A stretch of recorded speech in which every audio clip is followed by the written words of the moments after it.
Word on the street, word on the street. Talk politics, current events, relationships, movies and flicks. Word on the street, word on the street. Word on the street is we be staying on topic with sports news and the movies, anything that just happened. Special guests with that Drake Swift, Savage Kitty and Alex, aka the Sports Mouth. Storytelling what's happening. Chop it up with you Saturdays, no better way to start your day. Kick it with you on Mondays, in case you really got something to say. If not, we'll catch you on Wednesday. Put the spotlight up to your face. Yeah, you know how we get down. Tell them tune in or get out the way. What up, Joe? Yours truly, Drake Swift on Spotlight Wednesday. We're here with the ExtratellezTrialz. Man, what's up, man? What up, though? How you guys feeling? We're good, man. Thanks for having us, man. Yeah, definitely love having y'all. Off air we were talking, and I was like, man, how long has it been? 25 years. I know when you guys, and we're gonna go back. So just trying to jog my memory. So 25 years ago, maybe even longer. You guys started Up in Smoke, correct? Correct. Right. So kind of walk me through that. Tell some of my listeners, you guys started your Up in Smoke production. I think you guys were DJing, doing parties, and then you went into kind of like, getting rappers and doing concerts and all that stuff. So kind of tell, let's go back. Let's just tell the stories about you two guys. Wow. You want to go back to this? Yeah, let's go back. The reason really that we really got into music is kind of a freak accident. Okay. We were all out playing basketball and this guy got hurt. And where were you guys playing basketball at? Chatsey? Because I knew the neighborhood where you guys were at. Basketball City, one of those big gyms where you go in and right. It was kind of like, he got hurt. We just kind of went in there and laid him on the side of the thing, and we continued to play. Didn't know how hurt he was, Right. But it turns out he was gonna be laid up for the whole summer. Okay. And like I ended up tearing my ACL, and so as a gift, my parents bought us turntables and a mixer. And what year was this? Were you guys still in high school? What year was this? Yeah, we were still in high school. Yeah. So I don't know, 95 maybe. Yeah, it's probably a good year. Right. Okay. Yeah, I was 95. So your parents buy you turntables, and then the light goes off, and it's like. Well, I mean, the thing is we had always really been into music, anyways, and like DJing too, like we were into DJs like, Magic Mike, and I like Jazzy Jeff. I was like, I want to do that, Right. So there was multiple lights going off all kind of at the same time. So that was what kind of led us, to go to the DJ route, plus we like Detroit techno and freestyle. So it was like, we like kind of mixing those two things together. Okay. And so, yeah, I mean, there was a lot of reasons to go towards DJing, but eventually we were talking to the engineer that we currently work with, and we were showing him the mixtapes that we were working on. And he goes, why aren't you guys creating your own music? And I, we both kind of looked at each other and we go, yeah, you know what, maybe we should. And then we just bought a beat machine and started making beats. And like, so what did you buy? One beat machine would, so a lot of people don't remember like those early days when you bought a beat machine. So what beat machine did you buy? Can you? Well, I know it's what it is. It was the MC 505 or the Roland MC 505. Okay. Right. And, so you guys are making beats, and then did you start selling them? Or was it more for you guys only? Well, what we started working with people that we knew that rapped. So that was kind of like the first person that we knew was our cousin Vic, who was on the first album. He went by Victor Von Doom, right? Yeah. And so we knew he rapped, but he also had friends that that rapped, and then we all started hanging out and writing songs together, and that's how we met Carrie, Born Bishop, that you interviewed before. Right. And we worked with Carrie and Anthony, Jason, Nina. That was like our first kind of album that we kind of put together and worked on. And it's called Simply No Sympathy. Yeah. Okay. So yeah, we did that. And did you at the same time, did you guys before when you guys you're talking about Born Bishop, did you, because I know he said, you guys came to him and he signed a record deal. So did you guys form like a corporation, a record company, Up in Smoke Records, or how did that go? Right. Yeah, we did. We started a record company, LLC, and that was the Up in Smoke Records, and we all signed, contracts and everything. Yeah. Right. So when you first doing it, because you guys are youngsters, right? You guys are in high school or a little out of high school. Did you steal it offline? Because we're talking early. Did you find a book with a contract? Like, this sounds great. Yeah, just print this off, and we'll have a bunch of people sign to this. We had help, honestly. Peter, our engineer, he one of his good friends was a lawyer, and he was also a musician, so he kind of was familiar. So Peter really helped us a lot with the first album. Kind of he actually did the artwork on the first album. Okay. And so he helped us a lot, kind of piecing everything together. He had done an album before, and he knew the ropes. So he kind of taught us a lot of stuff really, at the beginning. He's the third telestial that's not here right now. Yeah. Right. So in the beginning, to be honest with you, you started a record company in the 90s. There's so many record companies that started in the 90s, early 2000s, right? So you guys are technically kind of wet behind the ears. You guys don't really know the industry, but you have somebody that's mentoring and helping you. How challenged was that doing that record thing in the early 90s or mid 90s or late 90s? How challenged was that? Because definitely, to learning the record industry is very challenging back then. It was kind of the wild, wild west because, there's a lot of record companies that are starting. You got publishing, you got all these different things that you have to pay your artists, or you negotiate. And was that a big challenge, or was this guy that the extraterrestrial, the one that you were talking about, does that guy kind of helped you, kind of schooled you and said, hey, this is what you got to do? Or you guys were kind of winging it at that point, like, hey, you know what? We're all new to this and we want to make sure everybody gets a fair share. I would say it was a little bit of them just kind of informing us what the standards are, right? So if, there was a song that, we wrote and we would write the music for, we're doing 50%. Somebody's doing the lyrics, that's 50%. You know what I mean? It's like, we kind of kept it like pretty common sense and fair, but we were all new to it too. We were all new to it, so it's I think it was all pretty fair, but it's hard to judge a lot of that stuff too now. Back then and now it's like I'm just with him, and even if I do something completely or he does something completely, it's together because there's no way to really, it's like we both contribute to each other's stuff in so many different ways, even if sometimes he doesn't play something on something I make, he might send me a bunch of notes like, hey, you should change this instrument here, or you should do this. And it's always like, a back and forth thing with us. Yeah, it's like a thing where it's like your gut is like telling you something, and then he's also like right there, like, yeah, that I feel the same way. So it's like a good, kind of balance and relationship now.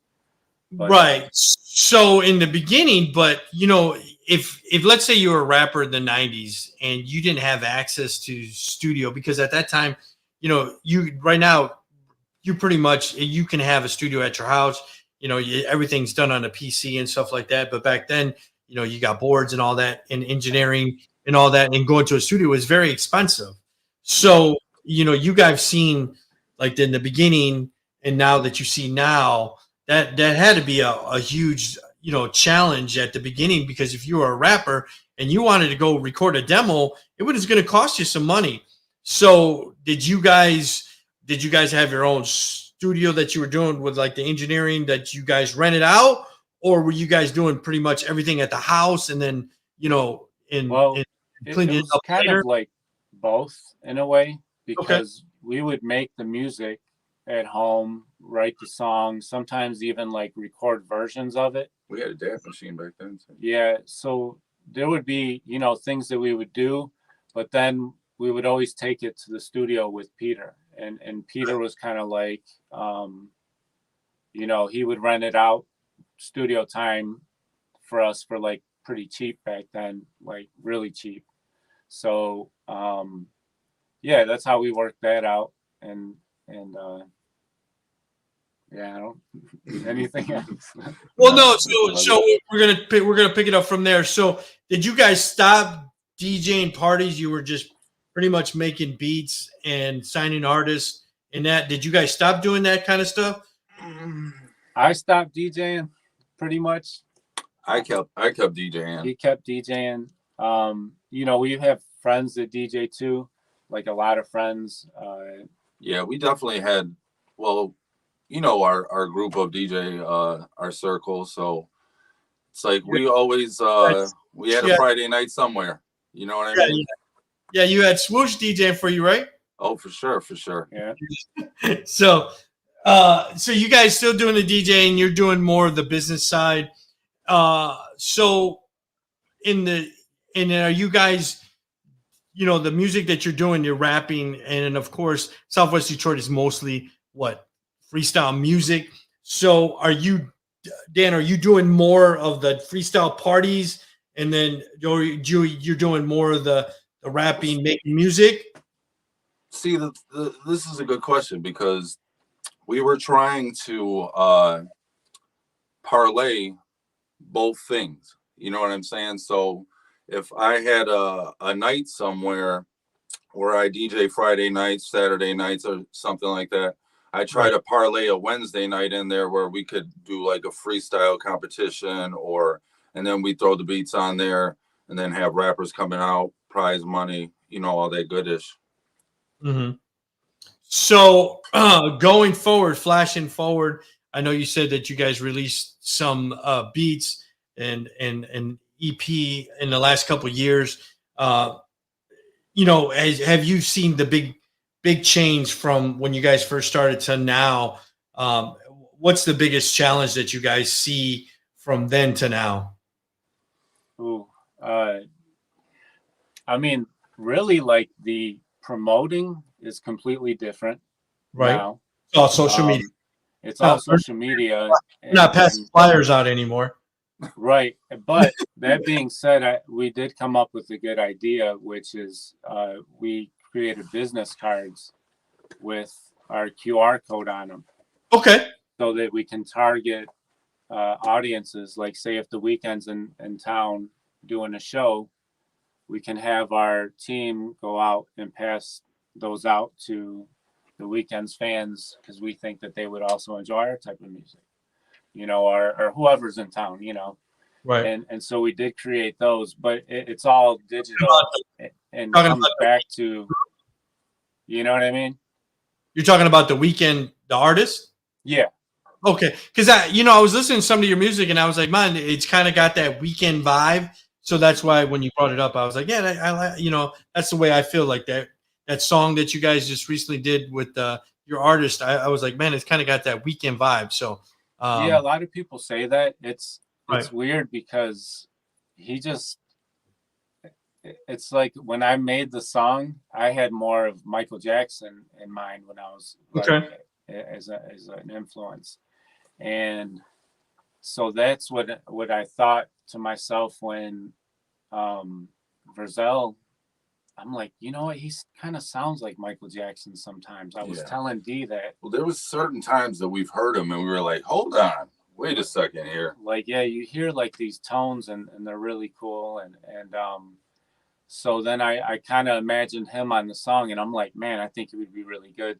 And also, if you know who The Weeknd is influenced by, he's influenced by Michael Jackson. So Right. it's like Right, that's where right. all of that kind of comes together, and it's like so I can see the comparison definitely, because his voice definitely reminds me of Weeknd and Michael Jackson at times, and really good singer, really good dude, talented guy. So you guys, you know, are making music in the 90s all the way up to now.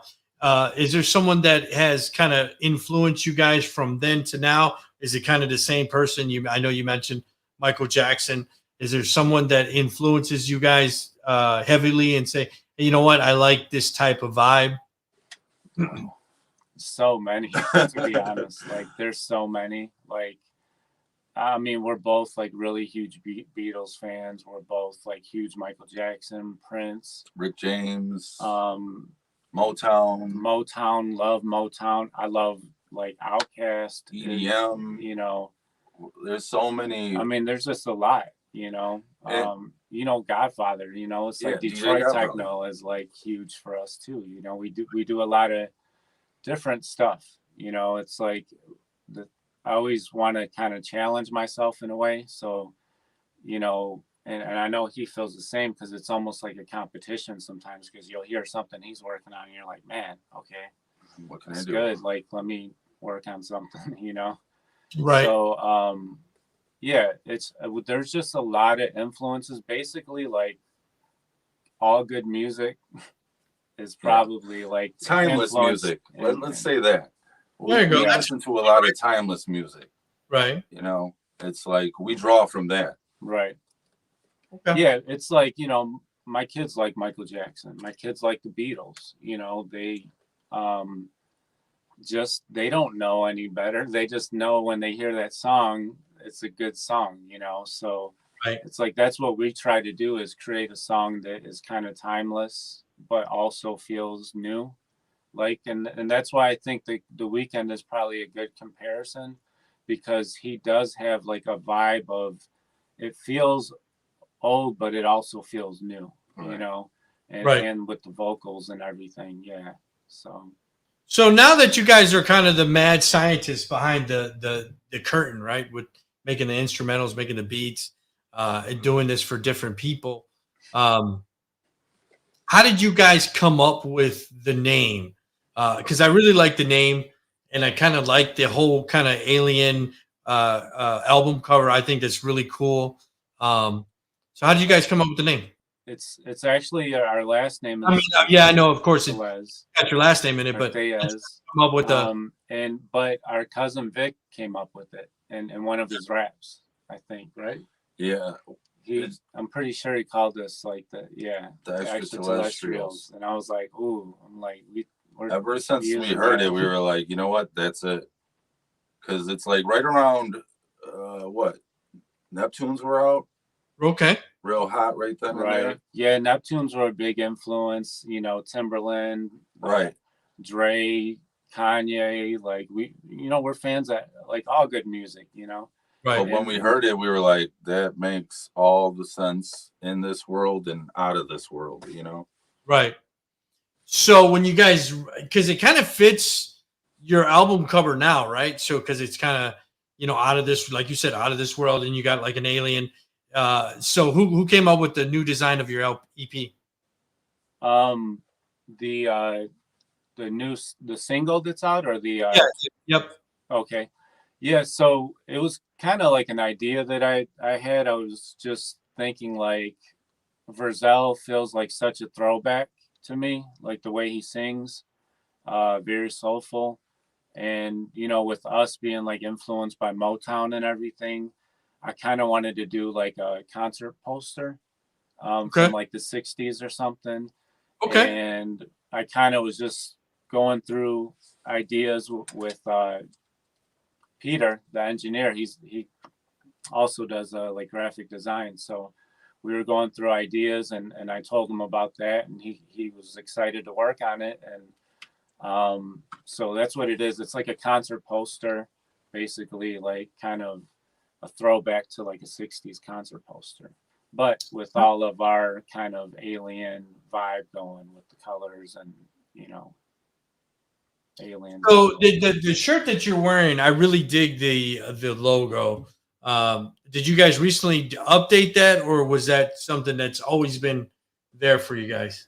How long have we had the logo? We've had it for a while now. Probably about 2 years, maybe. More than that, probably. Yeah, definitely more than that. Maybe like 5 years. I'm not even sure, but yeah, that was one of our DJ friends, Just Nick. He I reached out to him because he did Photoshop, Right. and I sent him a version of it that I made that wasn't as good. Right. He put his expert artist touch on it. And so he sent me back something, and then I was like, can you just kind of like connect them and make it all like one? And like as soon as he sent it back, I was showed D, and it's just like, yep, that's it right there, you know. That's it. So yeah, shout out to Nick. What up? Yeah, shout out to Nick. I haven't seen him on social media in a while, so I don't know if he still DJing. No, I think he's more of a camera guy, right? Photography, I think more. Yeah. So I know you guys are releasing this EP that you just did, meant to be with Vercel. And then you said you have upcoming projects that you're going to release. I'll play this real quick for all the listeners.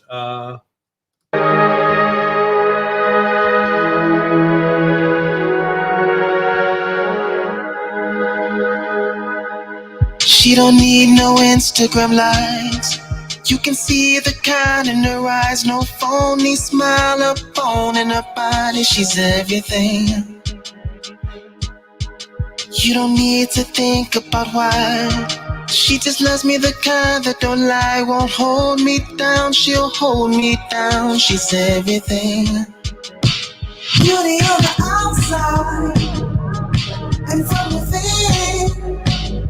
You can see her eyes smile. No better friend. Beauty like a sunrise on the beach. Gets us through the hard times. Meant to be. She don't think about money or fame. She just tries to brighten my day. From the moment I wake, it's all over my face. She's everything. She don't need to tell me goodbye. I take her with me wherever I drive. By my side and it drives me. I feel it inside me every day. Beauty on the outside and from within. You can see her eyes smile. No better friend. Beauty like a sunrise on the beach. Gets us through the hard times. Meant to be. And if the world's gonna end, I'll be there holding your hand. Maybe this life's not forever. My love will live forever with you. And if the world's gonna end, I'll be there hoping it stands. Maybe this life's not forever. My love will live forever with you. Beauty on the outside and from within. You can see her eyes smile. No better friend. Beauty like a sunrise on the beach. Gets us through the hard times. Meant to be.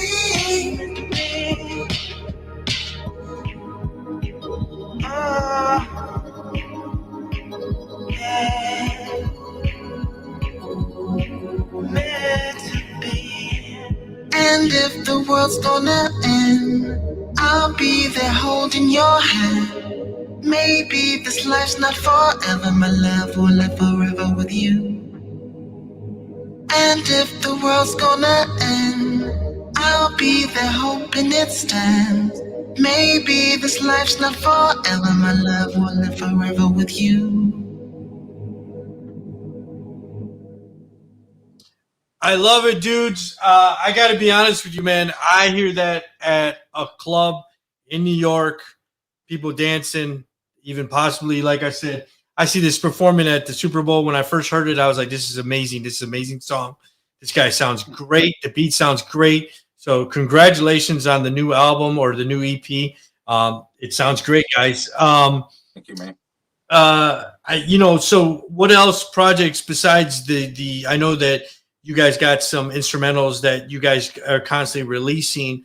Is there any is this a guy, are you guys still have the Up in Smoke records, or is this guy signed to you? No, we're not doing it like that anymore.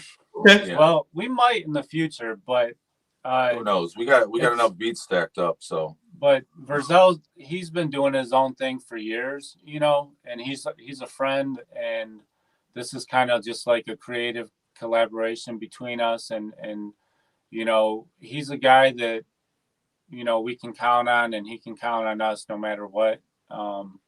So it's just that kind of relationship. It's not really like that we're not trying to sign him to a label or anything like that, because it's like we want him to have the freedom to be able to do whatever he wants. You know what I mean? Right. Because he makes great music on his own, besides whatever he does with us, So, right. We are looking for other singers, though. Yeah, we're looking for the right. So if I could sing, so I can't sing. I think I could sing when I'm in the shower, but I'm a terrible singer. Right. But if I was a singer, how do I find you guys? And how do I find you? I did put your link tree in the chat, but what's the best way to get a hold of you guys? Shoot, probably Instagram or email, I guess. Okay, go ahead and drop your Instagram. I did put the link tree in there, but if you want to drop your Instagram or your the ETZ.com. Yeah, or ETZ.com has an email on there. And that is your website, correct? Because I have it up here. Right. Yep. And what was the website again? I'm sorry. ETZmusic.com. Yep, I see it right here. Sorry, I'll put that in there real quick. So this is going to be the best way. So if you're out there making music, and these guys are making great, tremendous beats, this is how you get a hold of them. Instagram them. It has all their contact information. You email them, and they'll see what you got, and maybe you guys can collaborate with. I know we were talking off air. You like the idea of working with local artists, but you're not objecting to if somebody from LA says, "Hey, you know what? I've heard your beat. I love it. I like." I know you guys said you guys sell your beats and stuff like that. We won't say a price, but definitely, everything's negotiable, so they can reach out to you and say, "Hey, guys, I love this beat, and I would love to buy it from you," or whatever. So how does that work? Because of course, it's the record industry is totally different. But if they buy a beat from you, if they use that beat, and let's say they put it on all platforms, right? Apple, iTunes, whatever the case may be, do you guys sell it as a one-time, or is it more of a licensing thing where if depends if they get so many downloads, all that good stuff? How does that work? I don't know. Well, you know what? Like the BeatStars thing, that's the only way that we've ever kind of gone that route, and they got their own standards. So once they buy it from you, that's it, no more. Yeah, it's kind of just like a timed lease. Okay. And I'm not sure how that works out as far as like if it were to. Right. This is the thing is you can lease it for pretty cheap, right? Right. But if you want to have it exclusive, that's where it costs money. So, if you have like 1,000 people leasing your beats for $30, a piece, it's, you can make money that way. Or if somebody hears it and they say, "Hey, I want this for my album," don't give it to anybody else. You can make a lot of money in that way too. Okay. That's something that we really are kind of like newly exploring. That's not something that we ever really even kind of wanted to do. We always kind of wanted to find artists and work with artists like we had in the past. Right. There was a time in between all of this where we recorded a few albums. We recorded an album with our friend Anthony. helped him put an album out. There was another album that we were recording with a bunch of guys, and that album was fire. Fire. And it could come out again today. And the hard drive got destroyed on it. Yeah.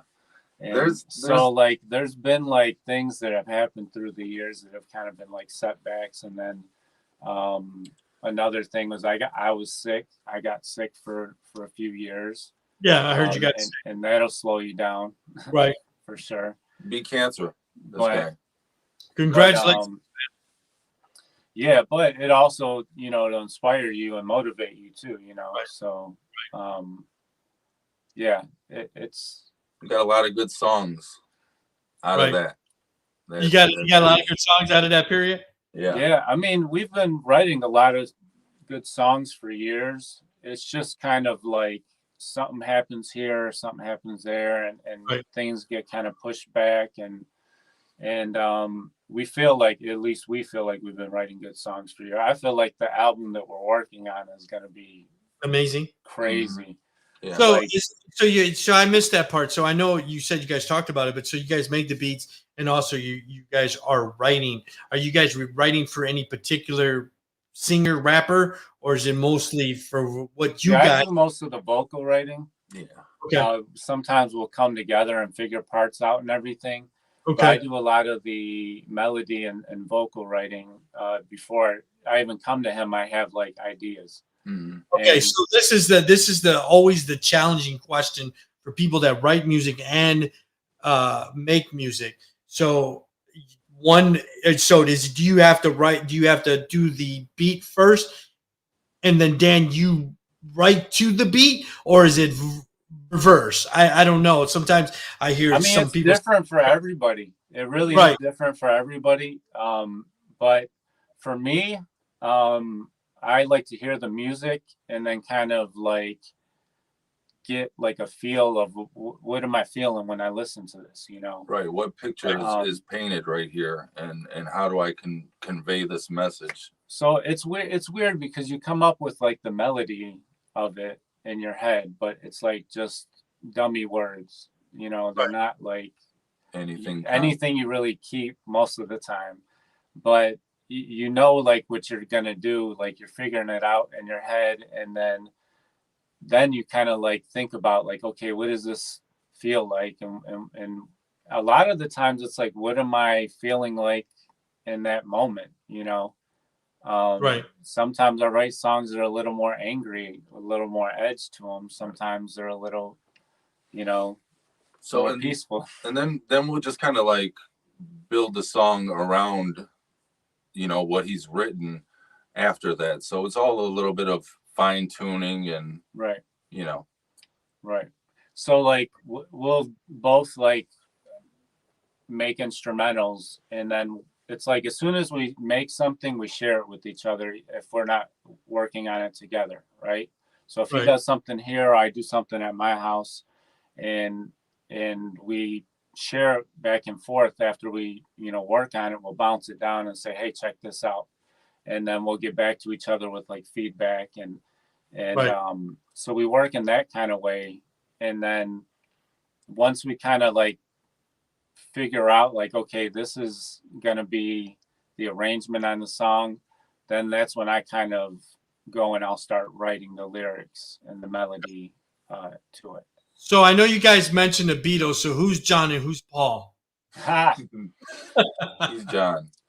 It's John. Okay. I think it's funny because it's like watching that documentary. I seen like a little bit of both of us and all of them. Like I'm like, because we're very like I'm very particular about stuff, and I can be like an asshole sometimes, and he can be stubborn too, and so it's like sometimes we'll bump heads, but it's like we also respect each other a lot, Right. and we really. It might take a week, but somebody will come back to somebody and we'll say, you know what, man, you were right about that, and let's do it that way. And it's all for the betterment of whatever the project may be at the time. Right. So, from when you guys first started to now, was it because, for me, yeah, I used to think I could rap and write, but I really couldn't. Right? It was, it's second grade shit. But for you guys that you guys are writing and you guys are writing 25 years, is there, because I always hear that, and that's why I mentioned the Beatles, and you mentioned the Beatles and John or whatever, and I know that they kind of set the tone from to now to then. This is what you do. This is structured. This is how you form a song. This is how you write. Did you guys ever read a book how to write a song, or was it more of a willy nilly and you guys kind of figured it out? Well, no. I mean, we just kind of like figured it out pretty much. You study other people that you admire and say, how are they doing it? What are they up to? Like, and then you're like, okay, well, how do I do that in my way now?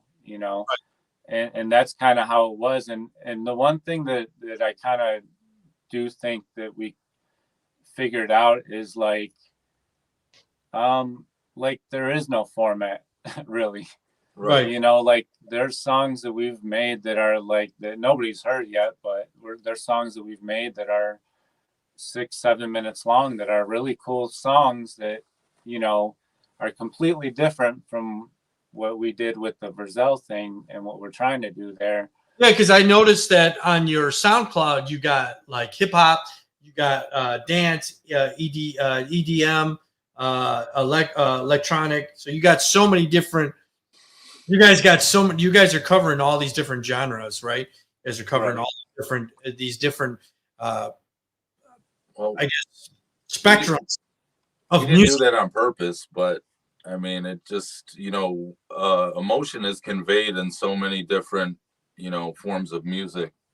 So yeah, we like the whole DJing thing. It's like that's where we got the love for like Detroit techno. Like I said, like Godfather and Assault, and those guys were like. Right. I mean, that was at that time. It was like, man, this is just fire. And so we always kind of loved that style, and we kind of like kept that with us along the way, like along with all the Beatles stuff, along with all the hip hop stuff. I love Wu-Tang and a lot of like Nas and everything when I was growing up and stuff. So that was all that stuff is just all kind of mixed into everything that we do because that's who we are. And that's all we know. That's what we've done is like study all of those guys. So that's how we make music, Right. So it's like, we hope that, when people that we do admire, that when they do hear these songs that they'll be impressed by them and say, oh, I get it. I see what you guys are doing. Like, cool, So now that technology is here, right? You can do it from your MacBook. You can do it from you guys pretty much do it all at your house. You're not actually going to a physical studio anymore. You guys are pretty much doing it at your house. Well, actually we do a lot like the same, like with all the rap instrumental stuff. We like I just do all the mixes at my house, like on the computer, and then Peter, the engineer, masters. Okay. Still working with Peter. Yeah, still working. Well, we reunited with them for this the first Beat volume 1 that we just put out in August, right? Yeah. In August. So yeah, we're collaborating with him again. He has a really good ear, so it's good to have like a backup. It's like we got each other, and now he's our kind of like if something's not right, he'll be able to hear it if we don't hear it. Yeah. So, we're working with him now, like on all of the projects. Right. We create a lot of the music at home and do a lot of the writing and stuff. And then once we have those done, we'll go into the studio with Peter and we'll record the vocals and stuff and kind of do a rough mix and then just kind of work on it from there and be in the studio, which is like the best time, like is when we're in the studio working on the song. It's real fun. So is this kind of like this is your day job? This is all you guys do, or do you guys have a regular day-to-day job? Well, yeah, I mean, it's like I'm still recovering from everything that I went through. Right. So But it always, has been like, we're working 50 something hours a week and then still trying to do this too, and it's, that's a hard life. And but the thing is you have to, I had to ask myself, like, at a time, and I'm sure like he probably feels the same way, like, is it time to stop? Like, should we give up? Anything, all those kinds of things you have in your mind. But we've been doing such good work. It's like, why would you stop? Right. We're committed. It's like, and with the album and all these volumes of instrumentals that are coming out, we feel very proud of them, and we really think that we are offering something new, I think, in a lot of ways. Yeah, and different. Right. Yeah, because I was gonna play I guess one of your hip hop rap instrumentals. I'll play it real quick, and this is one of the ones that I like. It's called I guess Signs, but.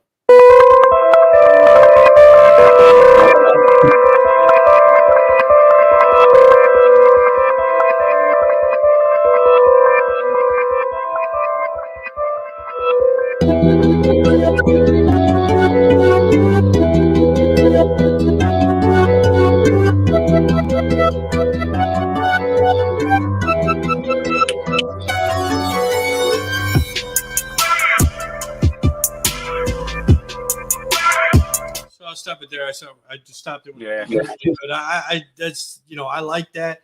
I'm a big hip hop guy.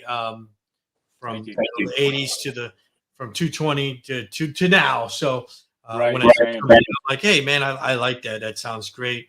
I'm not downplaying anybody. I'm not really into the mumble rap and all the new shit, that my kid listens to, and I'm like, I don't know. But I think you guys still have that, that '90s to early 2000 hip hop vibe, which I like.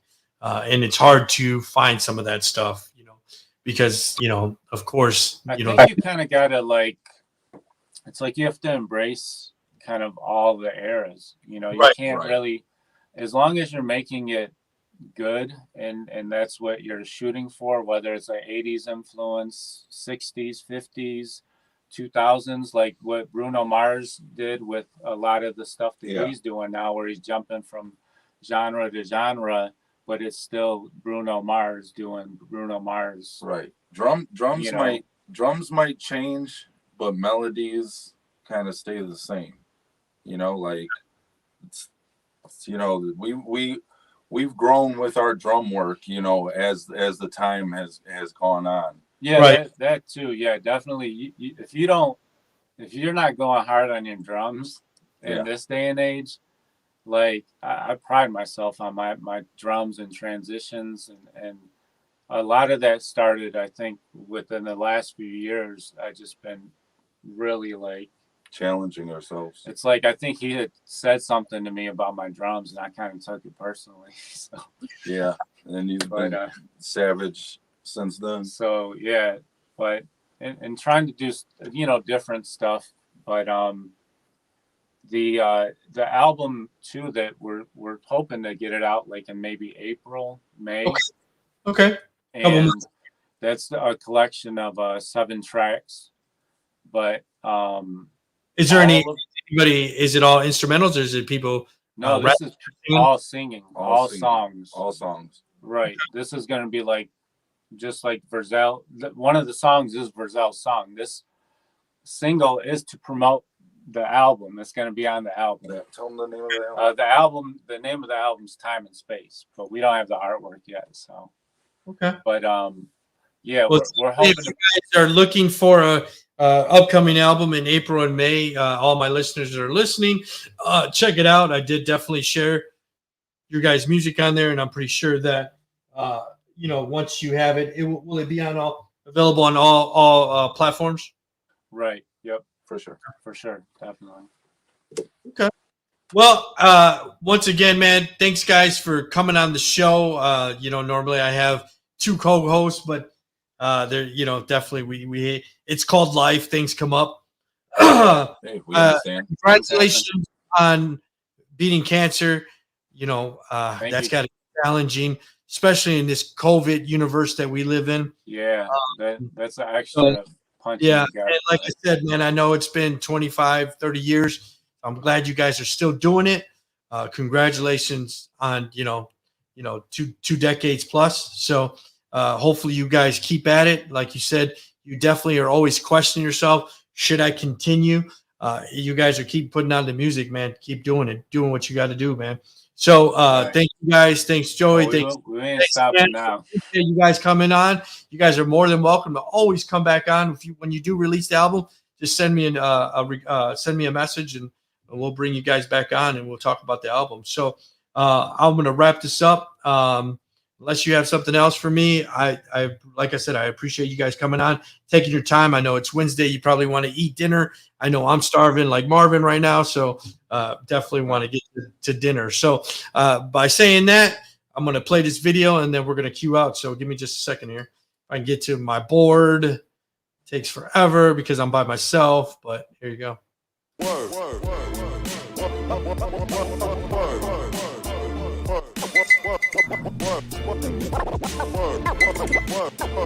I don't think we can hear it. Thanks. Yeah, I can't hear you. Thanks for coming on again. Congratulations on being Cancer Man. Much love. Thanks for guys for coming on. Thanks, Dan. Thanks, Joey. Once again, where do we find you? If I just want to listen to your music or if I want to connect with you musically, where do I find you once again? Well, we're all on all platforms. So like Apple Music, Spotify, YouTube, Amazon, everything, whatever you can think of, it's probably out there. Website, etzmusic.com. Right. Or you can hit us up on our Instagram if you're a singer. Like these songs that for the album that is coming up, they're already written and pretty much we're at a point now where we're just recording them. So I'm reaching out to a few different singers and I have a few different scheduled to come in. And so we're really, hoping to get things, like I said, done by April and yeah, keep me tuned. Let me know, man. Right. So if anybody out there is interested that feels like they can sing, just know that we are tough critics. But feel free to reach out to us and let us hear it. Send us like a sample or something, even if you have to record it live. You know? Oh yeah, and like he started TikTok, so TikTok. ExtratellezTrialz. Yeah, so we're kind of gonna be doing a lot more of that, where we're gonna show ourselves making live music. Right. This is like totally out of our comfort zone, man. We're total introverts, but you know what? It has to be done. It's a new day and age, so you got to participate. Yeah.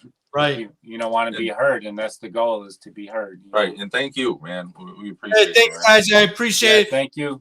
You can follow me on all platforms at Drink Swift. Make sure, my biggest thing before I let you go, make sure you guys are always washing your hands, wearing a mask, and washing your ass. Peace out, guys. Have a good one.